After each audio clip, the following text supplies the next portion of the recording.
Welcome to VV media news channel. NTR జిల్లా తిరువూరు కోకిలంపాడు మార్గం మధ్యలో ఉన్నటువంటి బ్రిడ్జికి పొంచి ఉన్న ప్రమాదం. భారీ వర్షాలకు కోతకు గురైన ఆర్ఎన్బి రోడ్డు. గత 4 రోజుల నుంచి కురుస్తున్న వర్షానికి వాగుకి పోటెత్తుతున్న వరద నీరు. బ్రిడ్జి పొంగితే రోడ్డు పూర్తిగా తెగిపోయే అవకాశం ఉంది.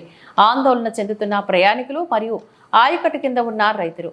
ఇప్పటికే భారీ వరదలతో పొలాల్లో వేసిన ఇసుక మేట అటుగా కోకిలంపాడు గ్రామానికి వెళ్లే రోడ్డు వరదలకు ధ్వంసమైంది. పంటలకు నష్టం వాటిల్లక ముందే అధికారులు తగు చర్యలు చేపట్టాలి అని కోరుతున్న రైతులు, కోకిలంపాడు ప్రజలు.